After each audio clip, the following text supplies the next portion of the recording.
Hello everyone, সবাই কেমন আছো? আমি অনেক ভালো আছি। আর সৌমিস কিচেনে সবাইকে অনেক স্বাগত।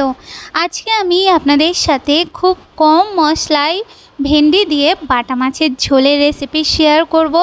আশা করছি আপনাদের খুব ভালো লাগবে। আর এই রেসিপিটা আমি আমার বাবার কাছ থেকে শিখেছিলাম। আমার বাবা খুব রান্না করতো। তো চলুন দেখে নিই এই ভেন্ডি দিয়ে এই বাটা মাছের রেসিপিটা বানানোর জন্য কি লাগছে। তো দেখুন, প্রথমে আমি এখানে নিয়ে নিয়েছি বাটা মাছ। এরপর আমি মাছগুলোকে পরিমাণ মতন হলুদ আর পরিমাণ মতন লবণ দিয়ে বাটা মাছগুলোকে ভালো করে একটু মাখিয়ে নেব। আর ততক্ষণ আপনারা আমার চ্যানেলে যদি নতুন হয়ে থাকেন তাহলে প্লিজ আমার চ্যানেলকে সাবস্ক্রাইব করে দেবেন। আর আমার রেসিপি আপনাদের ভালো লাগলে অবশ্যই লাইক, কমেন্ট আর শেয়ার করতে ভুলবেন না। আর প্লিজ আপনারা ভিডিও তো দেখেন কিন্তু কমেন্ট করেন না বা লাইক করেন না, প্লিজ একটু লাইক করবেন। আর দেখুন এখানে লাগছে ভেন্ডি। আমি ভেন্ডিগুলোকে ধুয়ে দু সাইডটা একটু কেটে মাঝখান থেকে একটু চিড়ে নিয়েছি। এরপর আমি গ্যাসের উপরে একটা প্যান বসিয়ে দিয়ে তার মধ্যে আমি দিয়ে দিচ্ছি সর্ষের তেল। তেলটা যখন গরম হবে তখন আমি ওর মধ্যে একে একে মাছগুলোকে দিয়ে দেব। তো দেখুন এখানে আমি মাছগুলোকে দিয়ে মাছগুলোকে আমি একটু ভেজে নেব। আর এখানে কিন্তু মাছগুলোকে আমি অল্প অল্প করে ভাজবো, খুব কড়া করে ভাজবো না। তো দেখুন এখানে একটা সাইড হয়ে এসছে। এরপর আমি উল্টিয়ে দিয়ে অপর সাইডটাও আমি একটু ভেজে নেব। তো দেখুন মাছগুলো ভাজা হয়ে গেছে। এরপর আমি মাছগুলোকে তুলে নেব।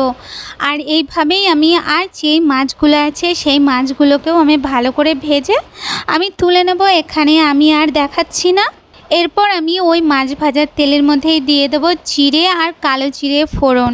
তো এখানে কিন্তু জিরে আর কালো জিরে দুটোই ফোড়ন দিতে হবে। এরপরে আমি একটু নাড়িয়ে চাড়িয়ে নিয়ে ওর মধ্যে আমি দিয়ে দিচ্ছি ভেন্ডিগুলোকে দিয়ে এরপরে আমি ওর মধ্যে দিয়ে দেবো পরিমাণ মতন লবণ আর পরিমাণ মতন হলুদ।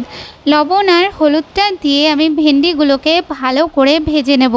আচ্ছা, এই সময় কিন্তু আমি গ্যাসটাকে জোর করেই এই সব কিছু করে নেব। তো দেখুন এখানে আমার ভেন্ডিটা ভাজা হয়ে গেছে। ভেন্ডিটা ভাজা হয়ে গেলে এই সময় আমি ওর মধ্যে দিয়ে দেব একটু জিরে আর একটু লঙ্কা বাটা।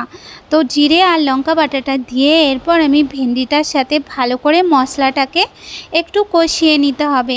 তো 1 মিনিটের মতন কষিয়ে নিয়ে এরপরে আমি ওর মধ্যে দিয়ে দেব, এখানে আমি দিয়ে দিচ্ছি একটু জল। আর এখানে কিন্তু আমি গরম জল ইউজ করছি।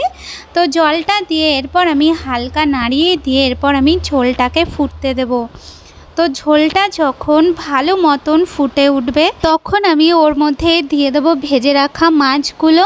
আর ভেজে রাখা মাছগুলোকে দিয়ে এরপর আমি 3 থেকে 4 মিনিটের মতন আবারও ভালো করে একটু ফুটিয়ে নেব।